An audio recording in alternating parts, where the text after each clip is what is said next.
Hello, everyone. Thank you again for joining Dorsey Ross on this episode of The Dorsey Ross Show.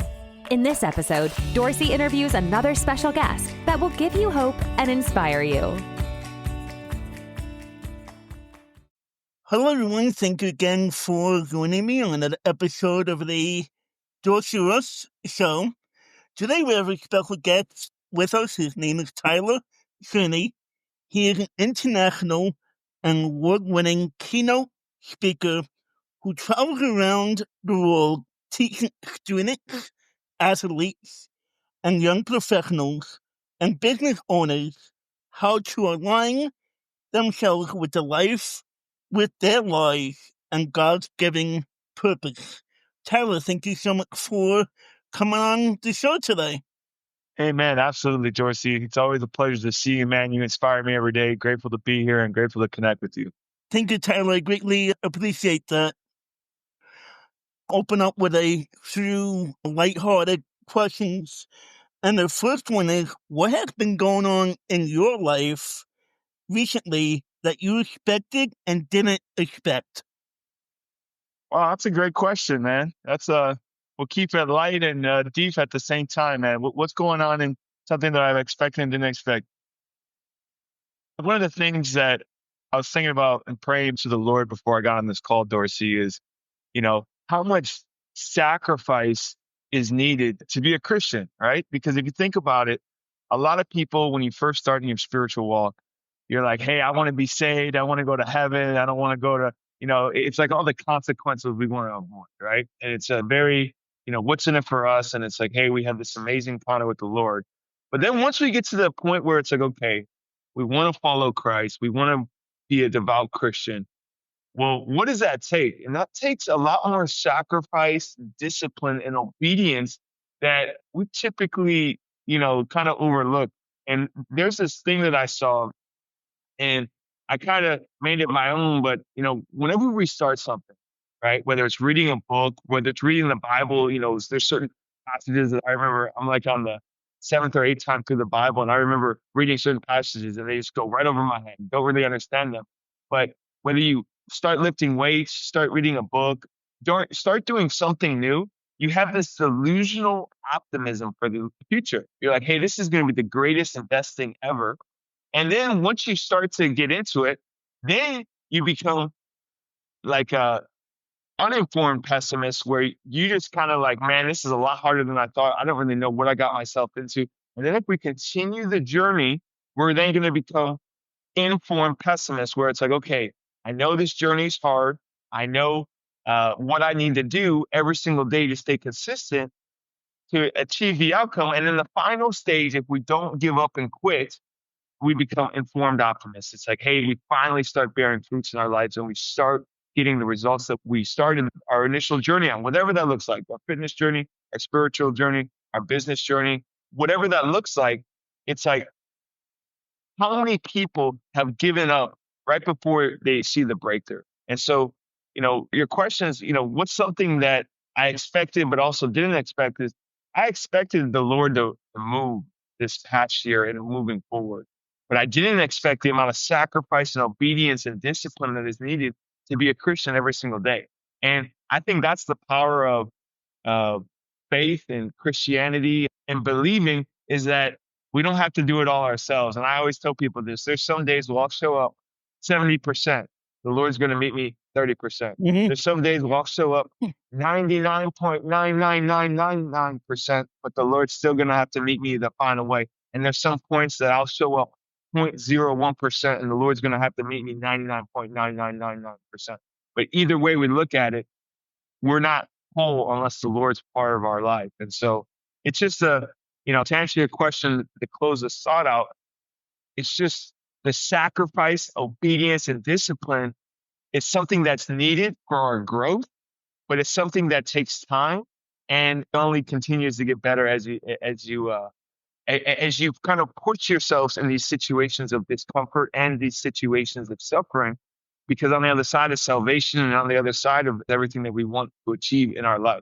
Yeah. And as Christians, to go off for what you said there, as Christians, we're never going to be at that 100%, life mentality, expectations, whatever. But like you said, even if we're at that 99%, God will help us to get to that 100% because He's all we need anyway. Yeah, another thing with that is if we try to do it all ourselves and we don't include the Lord, we're always going to have a piece that's missing in our life, right? Absolutely. And especially when you start seeing results in your life in any area of life, it's like we as human beings, and something that I always like to remind myself, one of my favorite verses is Luke 14, verse 11. It says, "Those who humble themselves will be exalted, and those who exalt themselves will be humbled." And it's just, I still get chills sharing that verse because I remember when I first read that verse, it smacked me up inside the head. And it's like, wow, the closer we can get, the less of us, the more we can have the Lord in our life. And that's something that is always a constant reminder I like to share in my life and other people, is that you don't need to do it on your own. And the results that you have in your life, they're not because of you, they're partly because of you. But we always have to remember and stay humble to whose we are and who helped us to achieve the things that we have achieved in our life. If you had to eat one food or dish for the rest of your life, what would it be? Well, that's a great question because I love food. I'm here in Southern Texas, and I want to just only have this, but there's this grocery store called HEB, and they had these amazing butter flour tortillas, man. I don't know what they do. They're like freshly made. They're amazing. But I like steak. Um, so have some sort of steak with these tortillas. I could probably eat that every day, and that's pretty much what I do eat every day. I also like, if I'm, like to just eat it something a lot of. I like to eat watermelon. I can eat a lot of watermelon. So watermelon or steaks and on butter flour tortillas, one of the two. So that's probably what I'd go with, but I'd probably go with steak because there's more protein and probably more sustainable. Okay. Being from Texas, I thought you would at least have said, some type of barbecue. Yeah, no, that's true. I like brisket too. There's nothing wrong with some good brisket. I'm originally from Cleveland, but I live here in Texas now. But yeah, man, that's a good question, man. I love all types of food, but barbecue is definitely up there too. Barbecue, sushi, steak, all that stuff. Have there been a times when you went from a time in your life when you went from laughing to dealing with a difficult challenge? Wow, that's a good question. Yeah, I mean, one of the things I always share with people is the moment. So to give you some backstory, so essentially, I was an athlete, hence the football behind me. I played college football, got a chance to play basketball overseas in Asia. Sports were my whole life. As I got out of that, I consulted. I got into consulting. One of my mentors, he taught me, he grew and scaled Salesforce up to 100 million. He taught me outbound sales strategies and how he built Salesforce to that level. And so as a consultant, what I did was I reached out to organizations and companies and said, hey, I would love to help you grow and scale your company. And they would say, how much do you charge? And I said, hey, I don't charge anything, but I just charge a percentage of each sale that we make. So with that, it was a very low risk to enter, low barrier to enter. And with that, our portfolio grew. And as I started to finally make money for the first time in my life, one of my goals was to have this amazing apartment or have this amazing place overlooking the water where it was sunny, uh, overseeing the water, and have amazing relationships with beautiful women all the time. That was honestly my goal. And when I achieved that, I ended up moving to Tampa and I got all that. I lived that lifestyle. And I just remember one day waking up and I didn't want to wake up that morning. I had this pit in my stomach. I'm one of those guys that always had the motivation, always had the drive to work hard and be up early. And then all of a sudden, just this desire and drive just wasn't there no more. One of the reasons being is that the Lord was in my life, but it was whenever it was convenient for me. And that's something that I always tell people. I always ask people when I go to a keynote, I said, what's the difference between someone who's committed or interested? Do you know the difference, Dorsey? I would say interested is once in a while. once in a while you're interested in that situation or in that topic or in that, passion that you have, but committed to living it each day. Right. Absolutely, man. One of the ways I say it is interested is you do whatever is convenient, committed is you do whatever it takes. Right. So it's like I wasn't committed to this Christianity walk. Right. And obviously we all fall short of the glory of God, but I was doing whatever was convenient for me. And I remember what did change my life. And I was like, man, what is missing? This is everything I thought I wanted. I had a successful business, had a great lifestyle, was in great shape, great relationships, all these things.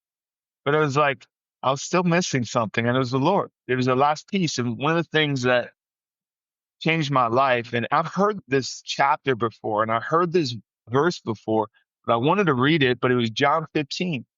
Jesus is the true vine. I am the true grapevine, and my Father is the gardener. He cuts off every branch of mine that doesn't produce fruit. He prunes the branches that do bear fruit so that they will produce even more. You have already been pruned and purified by the message I have given you. Remain in me, and I will remain in you. For a branch cannot produce fruit if it is severed from the vine, and you cannot be fruitful unless you remain in me. Yes, I am the vine. You are the branches. Those who remain in me and I in them will produce much fruit. For apart from me, you can do nothing. And that really hit home for me. And that, again, that was one of those verses that just smacked me up inside the head. And I don't know if you had any of those specific verses in your spiritual walk too, Dorsey, that just you read it and it just gave you this whole new perspective. But it was one of those things where it's like, here's the vine, we are the branches. If you think about the role of branches to a tree, if you think about it, all the branches have to do is stay connected to the soil. Because the moment they break off, they essentially become useless and they start dying away. But if they stay connected, what's going to start to happen? They're going to start to flourish and start to produce results. I was like, man, at that point in my life, I was one of those guys that had a goal card. I was into personal development. I write my goals down every day. I would say with affirmations, all these different things. And I'm like, Lord, I hear you, but we got work to do. I have a plan right here. I have something that I need to focus on. What radically shifted was that Luke 14, verse 11, those who humble themselves will be exalted, and those who exalt themselves will be humbled. I quickly got humbled, and I realized that, Lord, I don't want my plan. I want your plan. So what are you blessing around me, and how can I play a small part in the thing that you're working around?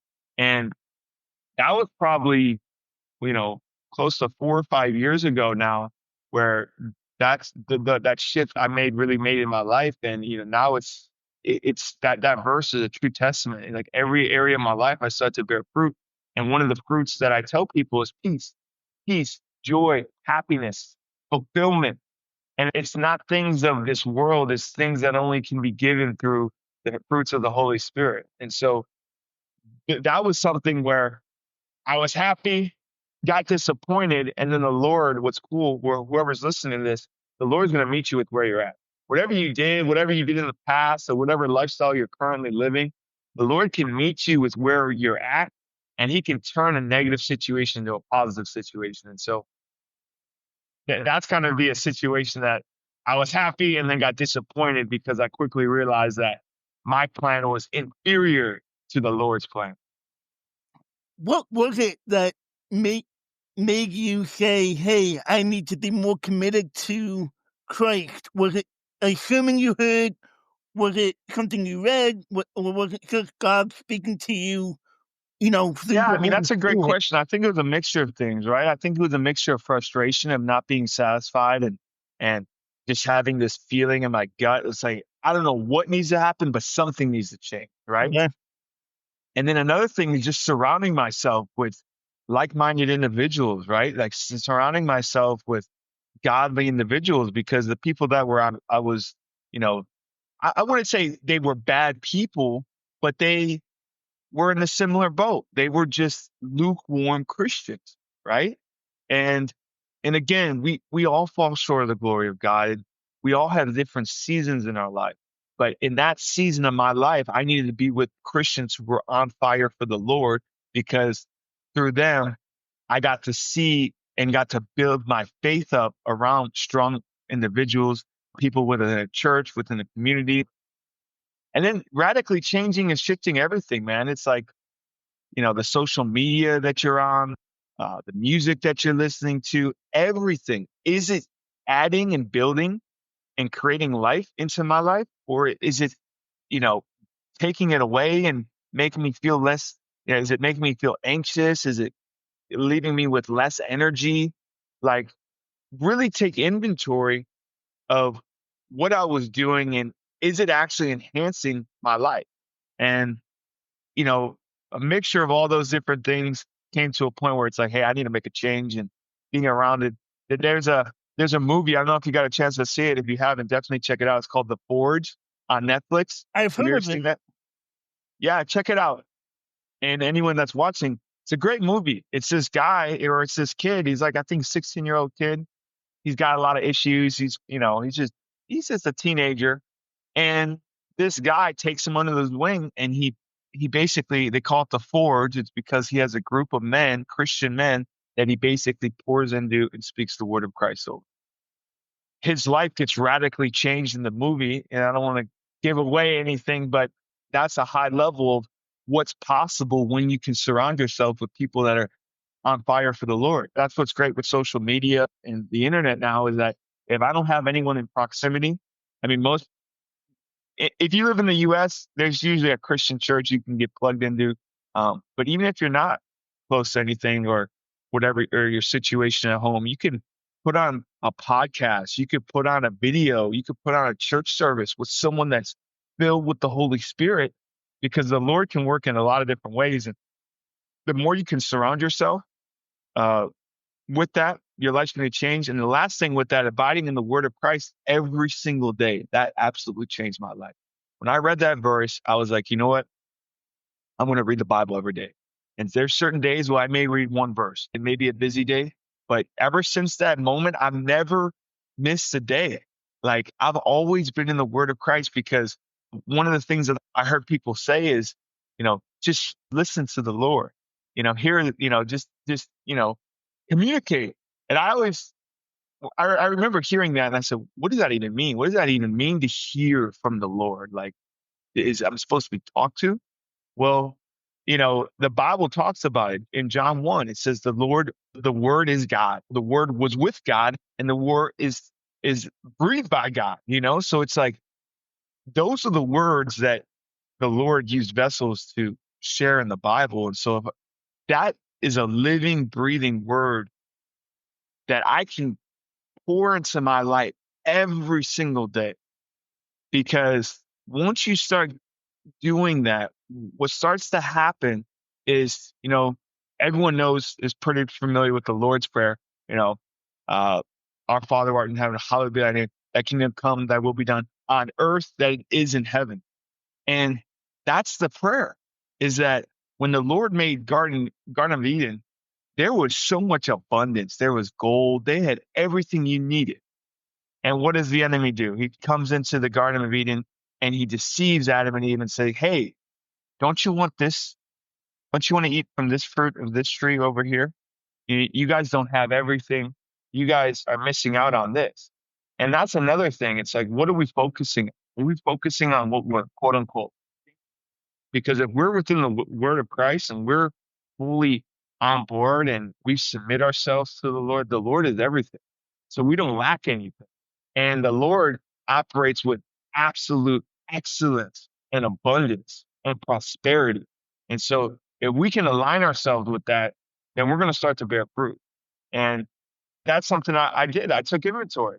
I said, Lord, if that's true, if you're saying this, it even goes later on. It says, where is it? I've told you these things that you'll be filled with joy. This is my commandment. And then he goes into love each other. I am no longer, he basically says later on, it says, whatever's your heart's desire, I will grant you. Right.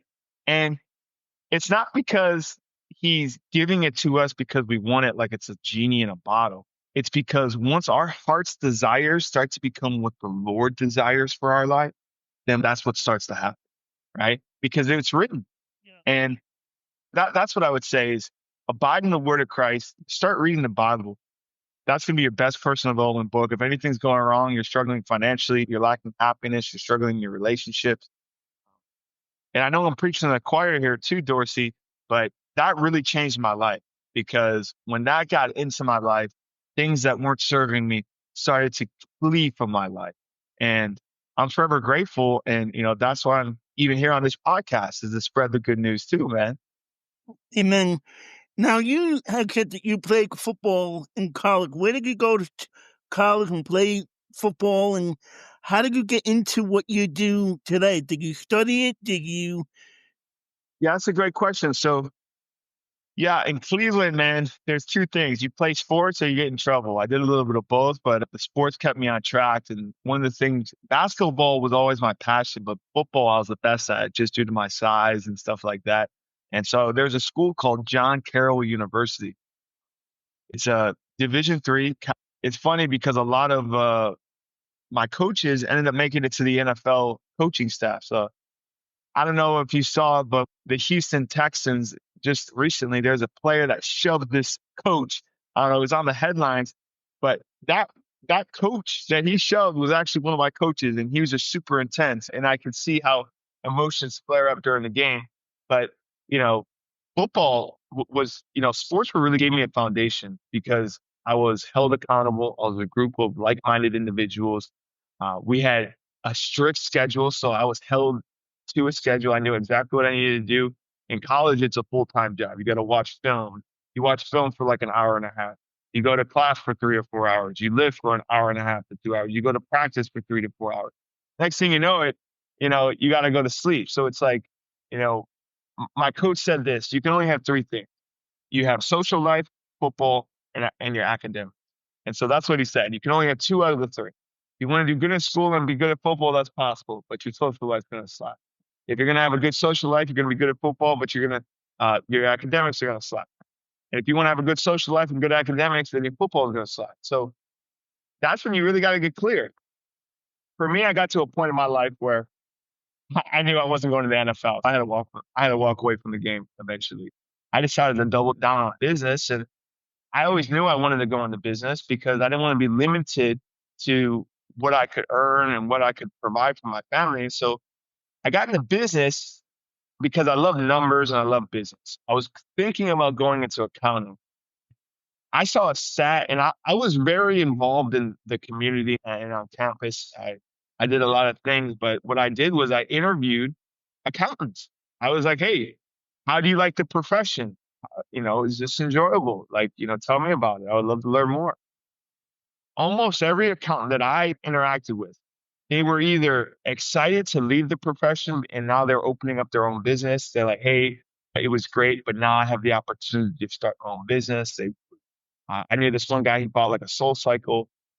But then the other accountants I saw, they weren't really happy doing the accounting. They said it was good pay, but they really weren't happy. And if you look it up, accountants are actually one of the highest suicide rates uh, tied to a profession. And so I was like, man, that doesn't sound good. And so then I looked into finance, uh, work on Wall Street, investment banking.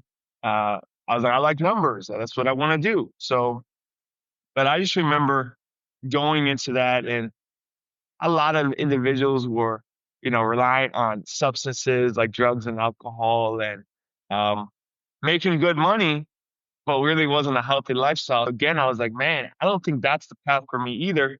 So I was like, let me just go with marketing. Marketing is the easy business degree, and that's my philosophy around it. I can help people market and sell and promote, then I can always be valuable within the marketplace as well. I got a degree in marketing. I took a different path than most entrepreneurs, where I played out the full 4 years. And I got to a point, I did everything right, got good grades, got a good job. I got positions. I was working in positions when I was in college, so I started early. But then I realized I wasn't able to provide for my family and for myself at the lifestyle that I wanted. So I ran into my mentor. I started picking up books. I started going to live events. And like I mentioned before, my mentor, he helped grow and scale Salesforce up to 100 million through outbound sales system. And so I learned from people that actually gone out and done it. And then from there, just implemented with companies all around the world. And I've been consulting now for the last 12 years, specifically around that. That then led to me working with the largest personal development company in the world. Uh, what they did was they brought me in to help them grow their sales and marketing. They partnered with people like Tony Robbins, Grant Cardone, Gary Vee, Damon John, Robert Kiyosaki, all these guys. And even they did stuff with Donald Trump before he was president. And that's when I really understood the business model of like, hey, you know, businesses, they were making millions of dollars in a weekend. And if I can help produce sales, I'll, depending on how much profit they make, I can get paid in proportion to that. And so that was really a concept that I ran with. And, it's really served me for the last, 12 years of just helping people grow their sales and marketing. And that developing systems, processes, developing their sales teams, developing marketing strategies. It's all around scaling and growing the company on the front end. Yeah. Now, I think I heard that you also, along with Damon Gong, you also worked with one of the other sharks, Mr. Wonderful. Yeah, Kevin O'Leary. Yeah, he was Kevin great. O'Leary. How? Yeah. What is it like working with him? Because on the show, he seemed like he's in business. He wants to knock out everybody else to get that deal. How is it? Yeah. He's actually as wonderful as he seems on TV. Yeah, I mean, there's a Mr. Wonderful. He's a funny guy because because I'm a big Shark Tank. I watch a lot of Shark Tank, and one of the quotes that he says a lot, and you can even type in, you can find episodes that he says it multiple episodes. He's very direct with the contestants, right? They come up and he's like, you know what you need to do? You need to take it behind the barn and shoot it. He's super intense when he says it, right? Obviously it's a character, it's TV, and so he has to make it interesting, but he genuinely says that because he genuinely cares about the individuals. And then with the seriousness and the business acumen, it's his money that he's putting up. And if you look at his background, he was a finance guy. He was very conservative with his money. He was one of those guys that invested his money and it slowly compounded and it worked for him.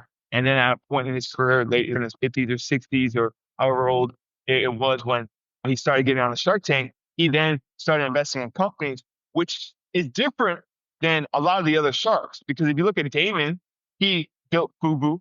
He was young guy selling t-shirts, built this global brand, received funds at an early age. Mark Cuban had this massive tech sale. Robert Herjavec also got in technology, had a massive sale. Lori, she's still young. She made her money through, that QVC. And then Barbara Corcoran. Barbara Corcoran has a similar journey, but she puts a lot of her investments in real estate. So he's one of those guys that's very conservative with his money.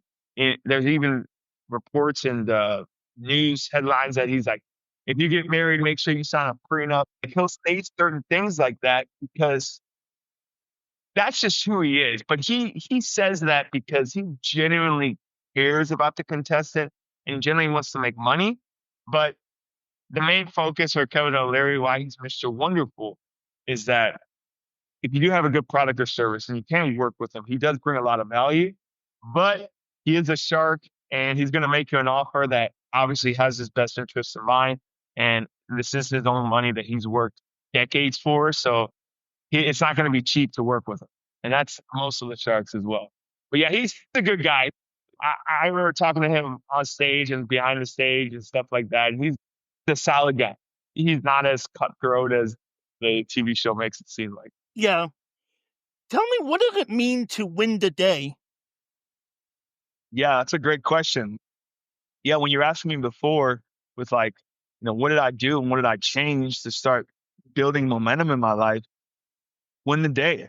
And whatever that looks like. So that's the message I like to tell people: win the moment, win the day. Because if I can win the day, that's going to turn into winning the weeks. And if I can win weeks, that's going to turn into winning months. And if I can win some months, I can string together winning years. And whatever that looks like for you, maybe there's someone out there that's an alcoholic. And for them to win the day, they have to stop drinking alcohol. Maybe that's winning the day. For me, it was making sure I get well rest, like 8 hours of sleep, making sure that I read the Bible. For me, keeping it simple was like, that's winning the day for me when I first started. And obviously, as you grow and scale an organization and you do different things and you grow as an individual, you can start adding things to that. But winning the day is having 2 or 3 things that you do consistently, non-negotiables, that you can just commit to, even when you don't feel like it. Not when it's convenient, but when I commit to it, that's winning the day. So then I had a little journal. I had a couple, 3 things, what I needed to do for the day, get my 8 hours of sleep, maybe get 30 minutes of steps in, and then ultimately read the Bible. And if I did that, you classify what those things are. And if you do that, you check all 3 off, you win the day. And if you don't win the day. So it's like, if you can win the day consistently, you're gonna build momentum, and then you're gonna look back and be like, wow, because that small muscle of discipline and consistency starts to compound in your favor. And then next thing you know, it's like you look back and you're like, man, how did I get to where I am? And it's like, well, of all the work that I did, every single day. And it's the stuff that, one of my favorite quotes is, what you do in private is what people reward you in public is what you do in private, right? So it's like the things that you do when no one's watching is what people recognize you publicly for, right? And so, but it's not like that when you're in the trenches and you're working every single day and no one's watching. It's like building a podcast, man. There's a lot of work that goes in building a podcast and reaching people and having amazing conversations. And it's not just about getting reach and getting more exposure, but it takes time. It's not something that happens overnight. So I know you've done a lot of awesome episodes, Dorsey. Thank you. How do you merge business and Jesus together?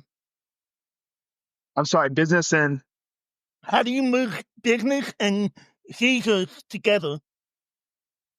I'm sorry, business and what was the last word? Jesus Christ. Oh, Jesus. Yeah. Yeah, that's a great question. I think that was something that shifted with me with the John 15 chapter. It's like, if business is a spiritual game, right? Because if you think about it, if I'm not bearing fruit in business, then what needs to change? Because if the kingdom of heaven is abundant and it has a standard of excellence in everything about it, and I just am not experiencing that in my business, then what needs to change? I need to start getting alignment, praying to the Lord. And literally, it comes when I first started, and even still to this day, I'm like, Lord, I may not have all the answers. You have my mind, you have my heart, you have my soul, you have my hands. Everything is yours. Like, let's go win the day. Let's go impact some lives. Let's go build something great together. Right. And it's like this conversation and partnership with the Lord. And then when you make the money and grow your team, it has nothing to do with you. Obviously, you have to stay consistent of what you need to do for the day and be a steward of that. But at the end of the day, we're all dust. We're all dirt. We're all going to die one day. And that's how we started. So I'm not going to put a huge emphasis on my losses or my successes, because I can have a steadfast steadiness and peace and fulfillment and contentment in my life, knowing that the Lord's going to provide like he always does and he always will. Right. Yeah. And so, yeah, how do you integrate it? I would say how can you not? Because here's another thing too. One of the things when I got a chance to consult with organizations, we would help them grow and scale the sales and make a lot of money with them. And it was great. But then it got to a point with the CEO and the business owners I was working with. The question became, how much time are they abiding with the word of Christ every single day? And if the answer is 0, and I'm working and serving the CEO and business owner, what does that say about me? And I just remember, it's like, I need to be working and building something for the kingdom, so I don't just work in vain. And the Bible clearly talks about that too. And if you don't have peace, you're not bearing fruit in your life, then I need to look around me and say, Lord, what's going on? Like, is it just I'm in the wrong vehicle? I need to completely pivot, or is it just I need to be more patient and stay consistent with it and be more disciplined? Because if you ask those questions, the Lord's going to instantly tell you. Because most people know what they need to do, they're just not doing it. And so with the Lord and business, it's always like, Lord, this is my plan. This is how we're going to continue to market the organization. This is how we're going to scale and grow the organization. This is the plan right now, Lord. If there's anything else that I missed or I'm not seeing, please let me know. Because the last thing I would want to do is do something that's out of your plan and out of alignment with what you're trying to and calling me to do. Right. And that's the level that it has to get to every single day in business. Right. It's like, Lord, let's build, cultivate. And the last thing I'll say with that is a byproduct of all that is the relationships in the business. Because when and I kind of learned this about 7 years ago, but it was just re-solidified about 5 years ago when I implemented that verse in my life, was relationship. A lot of businesses that I consulted with were very transactional. It was like, hey, let's run ads, let's market the company, let's close the deal, let's collect the cash and do it again. And that's great to be profitable. But if you're not developing and cultivating the relationship, how much long-term success are you really going to have? And that's why you see a lot of marketing agencies or companies on the internet that are extremely transactional. They may have some success in the short term, but they're no longer around, or you may not hear about them, or they shift, or something happens. Why? Because they're not focusing on cultivating relationships. And that's how the Lord is. He wants a relationship with all of us. And if we can cultivate a relationship with the Lord and with ourselves, then we're going to be able to cultivate relationships with everyone around us. And if we do that, it's just a matter of time before the Lord's going to bless you in abundance and prosperity and give you exactly what you need. And it's like, I'm glad you brought this up, Dorsey, because one of the things I also share and like to talk about is, when I consulted with other organizations, I would help them grow and scale their company. And I would pray for years, say, Lord, I want my own offer. I want my own business. And the Lord's like, I want you here. Okay. I want you promoting this company. I want you learning the skill sets, doing it as if it was your own business. Because that's another thing. If you are in a business, if you are working for an organization or for a company, treat it as if it's your own. Look around you, where your place at, your room, your office, everything around you. Is it at a level of excellence? Because if I can't take care of, let's say, one room, why would the Lord bless me with a full entire house, acres of land? It's like the Lord's going to bless us and meet us with what we can handle. If we can handle our position at our workplace, then He's going to give us more responsibility. That's going to eventually blossom into a business. Whoever's listening to this, it's like, look at what's in front of you on your plate and do it with the highest level of quality, as if this was your own, as if it was for the Lord. Don't do it for yourself. Don't do it for others. Do it for the Lord, and start to see what happens. And that's a very humbling process. And that's not easy. But if you can stay the path, stay humble, stay disciplined, stay consistent, the Bible talks about it too. It's the furnace. We go through a furnace. It's this incineration period where it burns the impurities from us, from our heart, from our mind, from our soul. That process is a painful process, but on the other side, we're going to come out a new individual, the person that the Lord has always called us to be. And that's the final thing I'll say with this business in Jesus, is that if you can incorporate it, it's really having core values. And if you have the Lord incorporated, then it doesn't matter what industry you're in. It doesn't matter what time of year it is. Because if the Lord has favor over you, you're going to find a way. If Jesus rose again 3 days after the dead, from the dead after 3 days of being dead, I think He can help you create a profitable business. And that same Holy Spirit that's within Jesus is within all of us, and we have access to it through the Holy Word of the Bible. And so, yeah, I mean, it's the only way to do business. And that's one of the things I'm passionate about, and people can grab a hold of that and abide in the Lord. And if the Lord's calling me to get into business, I'd be more than happy to connect with anyone that has questions on that, because it's absolutely changed my life and changed my business. Yeah. Give me 1 second. I want to, in the last few minutes of this episode, I want to talk about purpose. Sure. What does purpose look like to you, and how do you find your life purpose? Yeah, that's a great question. Well, a couple things we have to understand. What does purpose mean? So the prefix PUR is set forth beforehand, and pose is an intention. So if you just look at purpose, the word, because there's my life's purpose and purpose. Those are two different things. Purpose is set forth beforehand, or the intention that's set forth beforehand. So if you think about it, you know, let's say that football back there. The purpose is for it to be a football and play a game with it. That's the purpose of it, right? But now, and that purpose can shift every single day. Maybe the purpose is to run it. Maybe I can throw it. Maybe I can catch it. That purpose changes. But what's my life's purpose? Why am I here on this earth? Now, that's a higher level thing. So there's understanding what my life's purpose is and understanding what my purpose is for today. And so, but if you think about it though, purpose, it's the purest, and pure, PUR also is found in pure. It's the purest intention set forth beforehand. So if you think about it, our life's purpose was set forth with the purest intention before we were ever created. If you think about that, we were hand designed and handcrafted by the creator. With that, I need to understand. I need to understand that I have value. I have purpose, and I'm here for a reason.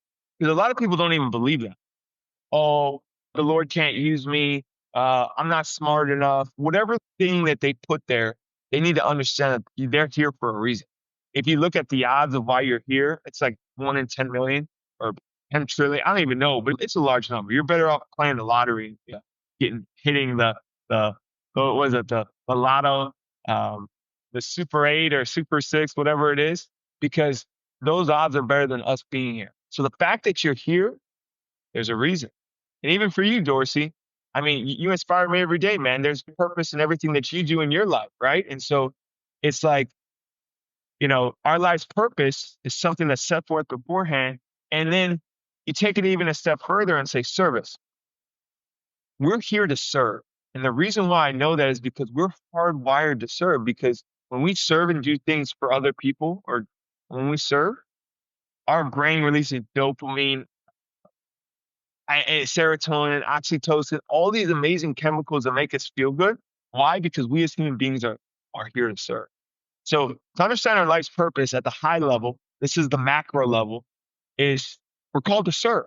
So then the question becomes on the micro level, what are we serving? Are we serving ourselves? Are we serving others? Or are we serving the creator? There's 3 levels: myself, others, or the creator. So then at that point, sometimes I'm in the wrong vehicle, and sometimes I'm in the right vehicle serving the wrong person. So let's say I'm running a business, but I'm serving myself and only myself, versus I'm in the right business, I'm in the right industry, I'm in the right vehicle, but now I just need to shift from serving myself to serving the Lord. And then that question becomes, hey, Lord, is this what I'm truly called to do? Am I called to do this? And one of the things to look at is, does it give you energy? Does it excite you? Are you passionate about it? Does it bring you peace? Are you bearing fruit? Because what happens if you do something and you hate it, it's taken from it. It's not bringing you peace. It's not bringing you, it takes away from your passion. Then it's like you're trying to put a square peg in a circle hole. It doesn't work. And you could try to force your way in and try to figure it out and put willpower over it and do it your way. And trust me, I'm stubborn. I know. I'm trying to do it that way. But that's not what you're called to do. Because when you're called to do something, not only will you enjoy it, you have peace, you're going to get accelerated results in a pretty short period of time.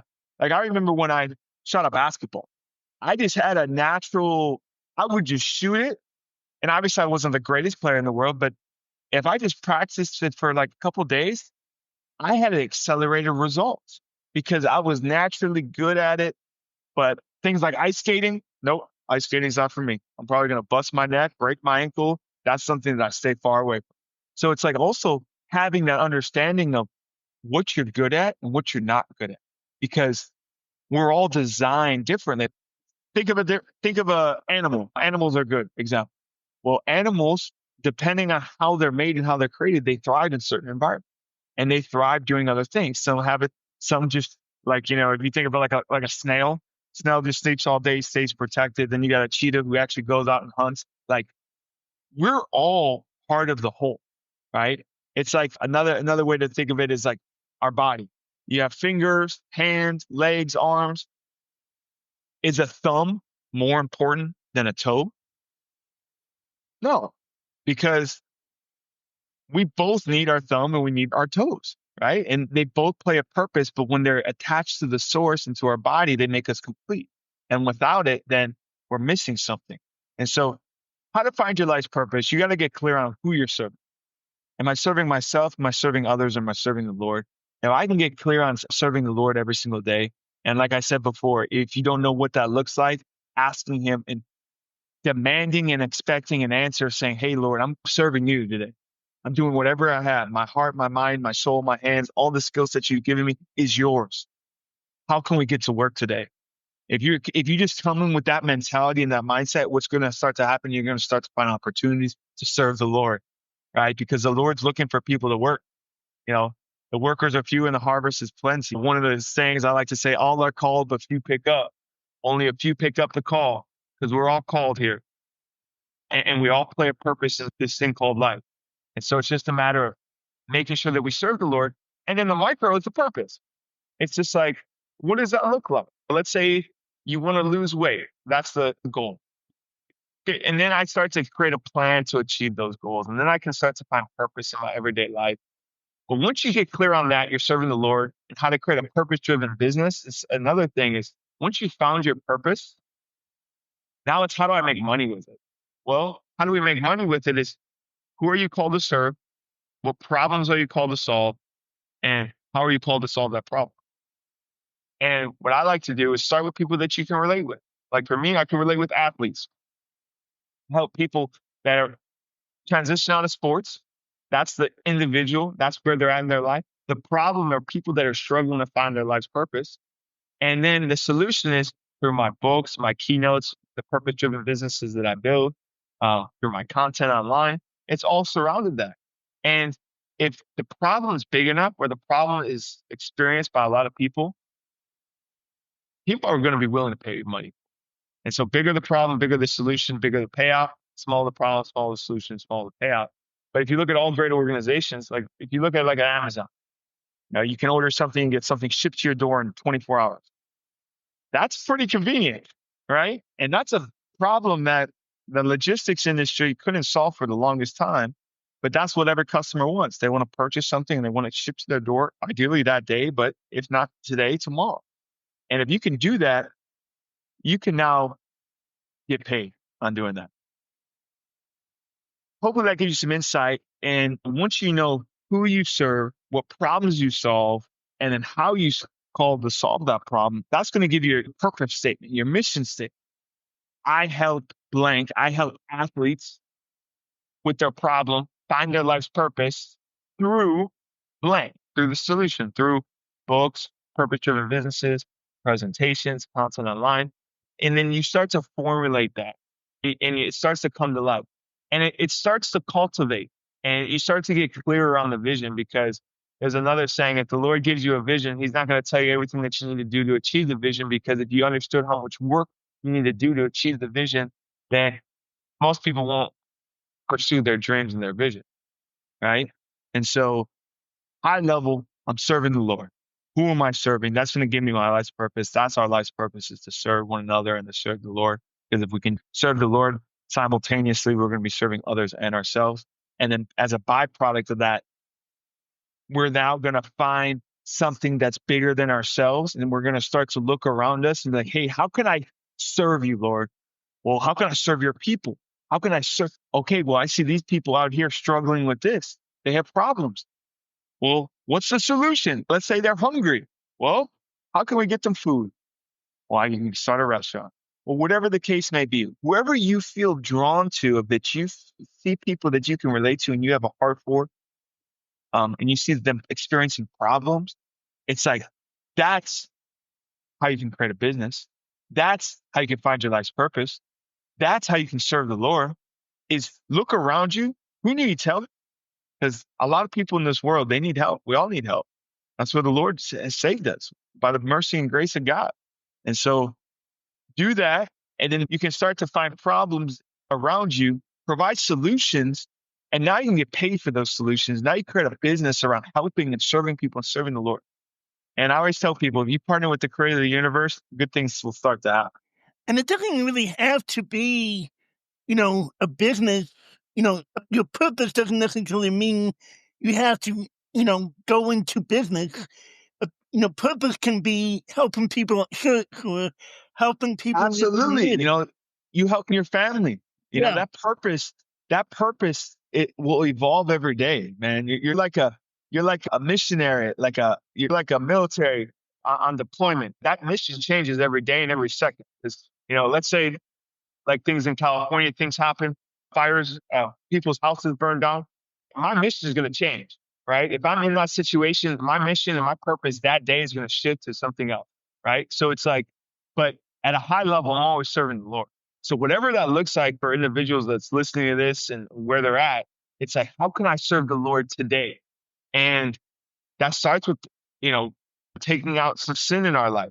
Maybe it's with the people around us, pouring life into the people around us, with our friends and our family. It could be the smallest little thing, but if we do it for the Lord, those little things start to become big things. Yeah.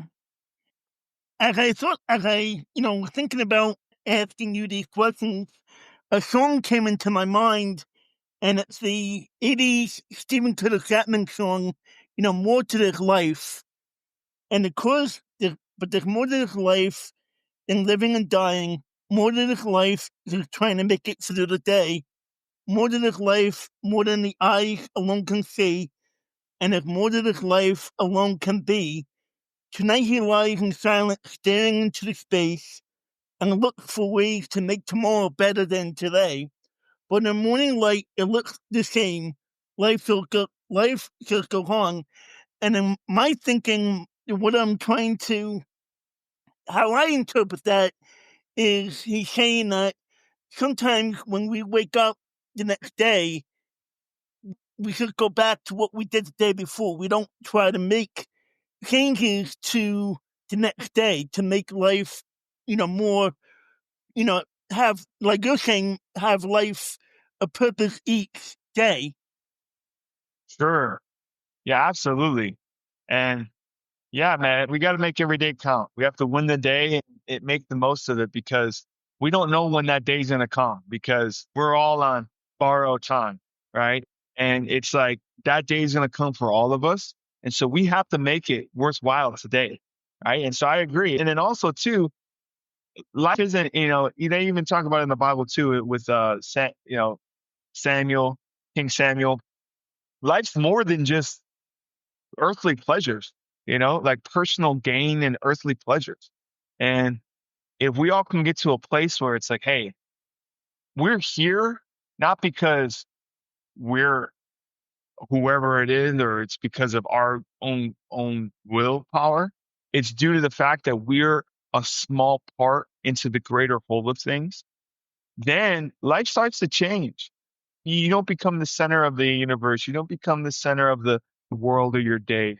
It now, you revolve your day around the Lord. And when you do that, the Lord does miracles. He works miracles every single day. And if you just are open to receiving that, and you're open to contributing to it, the Lord's going to continue to bless you, and he's going to continue to give you opportunity to do so. Can you give us one or two Bible verses where you see the Bible talking about purpose for our lives, or is purpose in general? Yeah, there's just one verse. I think it's Jeremiah. I want to say it's Jeremiah 2:10. Let me just confirm here. Oh, Ephesians 2:10. This is it. I got the wrong chapter. I'm in Jeremiah right now. It's Ephesians 2:10, not Jeremiah 2:10.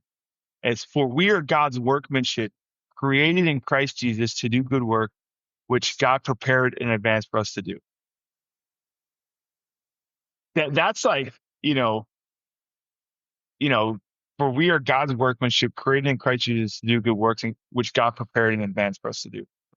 Like, we're called to do good things, man. Like, the Lord's handcrafted us this way. Another one I like is Proverbs 16, verse 9. It says, the heart of man plans his way, but the Lord establishes his steps. And so that's another thing. It's just like, again, I can try to do it my way, but the Lord's going to establish our steps. But how does he establish our steps? He establishes our steps with, our passions, what excites us, where we live, our family, like everything about our lives, of who we're related to, where we live, how we act, how we think, what we like, what we dislike. That is established. That's the Lord establishing our steps, right? Like I said before, I'm not going to be drawn towards ice skating because that's not my plan. That's not what excites me. And in fact, it terrifies me. I don't want to get injured. But those are things, the desires of our hearts are also going to determine our life. And so the more that we can get invested in the Lord, the more we can we can understand his plan, and then we can live out the purpose. So those are some good ones. I'll send you a couple more. We maybe posted on the bottom of the comment section. But yeah, there's a lot of good ones. But those are some of the few that come to my mind recently. How can people, if they wanted to connect with you and so say hello and see what else you're up to? Sure. Well, if you ever want to connect with me, make sure to reach out to Dorsey, give him a big hug for me.